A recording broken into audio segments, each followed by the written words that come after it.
एक मिनट देकर इस वीडियो को जरूर देखना। दोस्तों, क्यों किए जा रहे हैं धर्म के नाम पर ये बुरे काम? क्यों गणेश चतुर्थी जैसे पावन पर्व को लोग अपने भोग विलास में खराब कर रहे हैं? आखिर चाहती क्या है ये युवा पीढ़ी? क्यों लोग असली भक्ति को नहीं समझ पा रहे हैं? आज हम इन सभी बातों के बारे में बात करने जा रहे हैं। बस आप वीडियो के अंत तक बने रहें हमारे साथ। दोस्तों, आज की तनाव भरी जिंदगी में हर कोई खाली समय को तलाशता है। ऐसे में जब हमारे त्योहारों के आने का समय होता है तो दिल को थोड़ा सुकून सा मिलता है कि अब समय आ गया है थोड़ा एंजॉय करने का। वैसे हम अपने हिंदुस्तान के त्योहारों की बात करें तो पूरे साल में कई ऐसे त्योहार आते हैं जो हमारे मन और दिल को आनंद से भर देते हैं। ऐसे में एक पर्व आता है गणेश चतुर्थी, जो हमें एक उत्साह से भर देता है। वाकई में गणेश चतुर्थी का त्यौहार पूरे भारत में बड़े हर्षोल्लास के साथ मनाया जाता है। हर जगह, यहाँ तक कि गली गली में गणेश जी की मूर्ति की स्थापना की जाती है। लेकिन आज के समय में जब गणेश जी की मूर्ति के विसर्जन के टाइम पर देखा जाता है तो वो काफी दुखद होता है। दोस्तों, हो सकता है कि आज हमारी कुछ बातों से आपको ऐसा लगे कि हम आपकी श्रद्धा को ठेस पहुंचा रहे हैं, लेकिन हमारा ऐसा कोई उद्देश्य नहीं है, बल्कि हम तो केवल सच को सामने लाने की कोशिश कर रहे हैं, जो सबको पता होने के बाद भी छिपा सा लगता है। इसलिए हम पहले ही आपसे माफी मांगते हैं अगर हमारी बातों का आपको बुरा लगे तो।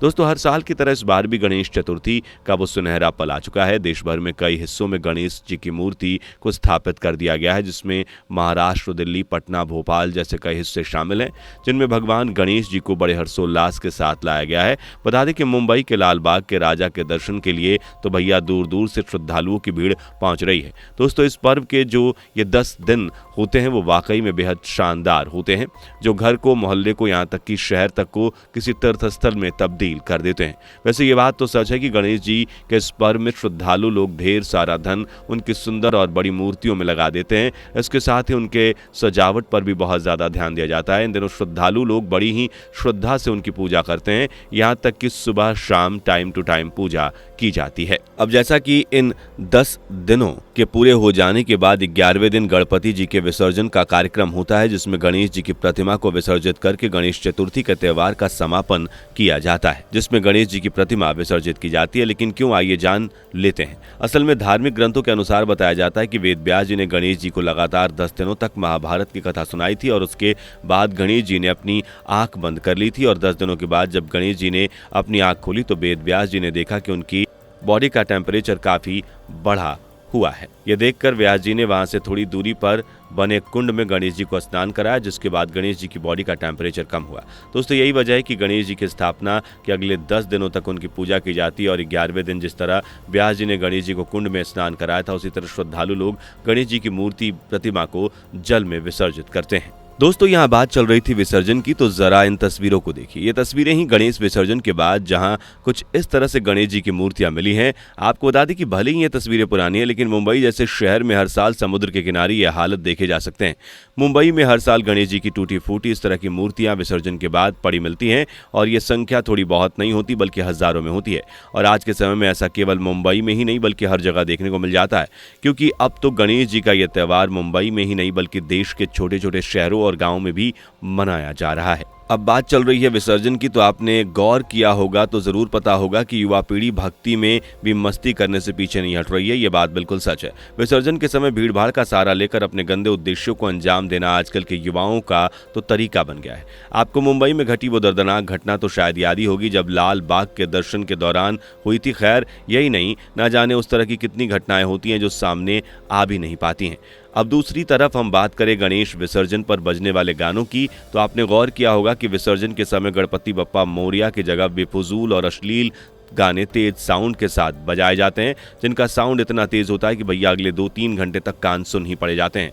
और ये तो कुछ नहीं, इस तरह से जब विसर्जन के समय पर अलग अलग युवा क्लब के बड़े लोग स्पीकर्स के साथ विसर्जन जुलूस निकालते हैं, तब सबके साउंड मिलाकर कुछ ऐसा लगता है जैसे भूकंप आ गया हो।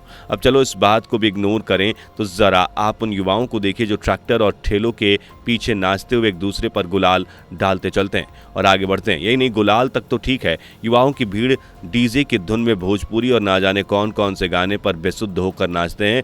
और तो और शायद आप इस बात से जरूर वाकिफ होंगे कि ये बेशुद्ध होकर नाचने वाले युवा नशे में चूर होते हैं और शराब के नशे में वो जो हरकत करते हैं वो तो आप जानते ही हैं। ये सब देखकर कुछ ऐसा लगता है मानो ये कोई विसर्जन नहीं बल्कि बारात जा रही हो। हालांकि विसर्जन करने आई बड़ी भीड़ में कुछ मंडली ऐसी भी होती है जो शांत भाव से विसर्जन करने आती है और ऐसी ही मंडली वाकई में तारीफ के काबिल है। दोस्तों ये सब देखकर क्या लगता है, क्या युवा पीढ़ी ये अच्छा कर रही है? शायद इस साल के लिए आपका भी यही जवाब होगा, बिल्कुल नहीं, क्योंकि धर्म के नाम पर किए जाने वाले कामों को कुछ लोगों ने अपनी मौज मस्ती का तरीका बना रखा है। हम ये नहीं कह रहे हैं कि विसर्जन करने में सब लोगों की ये हरकत होती है, बल्कि हमारा कहना है तो ये है कि उनमें से कुछ लोग ऐसे होते हैं जिनकी वजह से बाकी और लोगों को पिसना पड़ता है। एक तरह से हमारे समाज में धार्मिक भावनाओं को कुछ लोगों ने मजाक बनाकर रखा है। खैर, अब बात करें गणेश जी के लिए तैयार किए जाने वाले पंडालों की, तो आजकल तो पंडाल में भक्ति के बदले व्यापार ही देखने को मिलता है। मैं जानता हूं कि ये बात श्रद्धा के खिलाफ लग रही होगी, लेकिन हम आपकी श्रद्धा का अनादर नहीं करना चाहते, बल्कि जो देखने को मिलता है वही आपके सामने रख रहे हैं। भक्तजन अपनी श्रद्धा से भगवान का पंडाल में भेंट चढ़ाते हैं। यही भेंट जो 10 दिन में लगभग हजारों में, कहीं तो लाखों में और कहीं तो करोड़ों में जुड़ जाती है, तो उसी भेंट का यूज़ पंडाल के आयोजक बेकार के कामों में करते हैं, जैसे पार्टियों में उड़ाना। यहाँ तक कि कुछ लोग तो उन पैसों को नशे में उड़ा देते हैं। तो आप ही बताइए, क्या ये सच में भगवान को खुश करने के लिए त्यौहार मनाया जा रहा है? या खुद को ज़रा सोचिए, इन भेंटों को अगर गरीब के लिए, उसके खाने के लिए, बच्चों की पढ़ाई के लिए यूज़ किया जाए तो भगवान गणेश जरूर खुश होते हैं। खैर, ये भी कहा जाता है कि गणेश विसर्जन के बाद समुद्र में जीव जंतुओं की मौत होना बढ़ जाती है। वो ऐसे कि गणेश जी की जो मूर्तियों में वाइट सीमेंट और ना जाने कैसे कैसे केमिकल मिलाए जाते हैं जो एनवायरनमेंट के लिए बिल्कुल भी ठीक नहीं है, और साथ ही उनमें कुछ इस तरह के रंग भी मिलाए जाते हैं जो बेहद ही हानिकारक होते हैं, और ये समुद्र में एक तरह से जहर मिलाने का काम करते हैं। दोस्तों, साफ सीधी बात कहें तो गणेश चतुर्थी को सादगी के साथ मनाया जाए वही असली गणेश चतुर्थी कहलाएगी, जिसमें मूर्तियों में हानिकारक केमिकल्स का यूज नहीं होना चाहिए। लोगों को विसर्जन के समय अश्लीलता को कम और भक्ति को ज़्यादा बढ़ावा देना चाहिए, और भेंटों को भी दुरुपयोग ना करके ये गणेश चतुर्थी के अवसर पर गरीबों के लिए यूज करना चाहिए, जिससे गणेश भगवान खुद खुश हो। वीडियो में हमने आपको धर्म के नाम पर किए जाने वाले सभी गलत कामों के बारे में बताया। अगर आपको वीडियो अच्छी लगी हो तो आप हमें अपने कमेंट्स लाइक ज़रूर दें और इस वीडियो को ज़रूर लोगों तक शेयर करें ताकि उन्हें भी सच्चाई पता चले, और सब्सक्राइब करके हमारे चैनल को बेल आइकन दबा लें ताकि इस तरह की वीडियोस लगातार आपको मिलती रहे। दोस्तों, आपको स्क्रीन पर 2 और वीडियोस दिखाई दे रही हैं, जिसे देखने के लिए स्क्रीन पर क्लिक करें।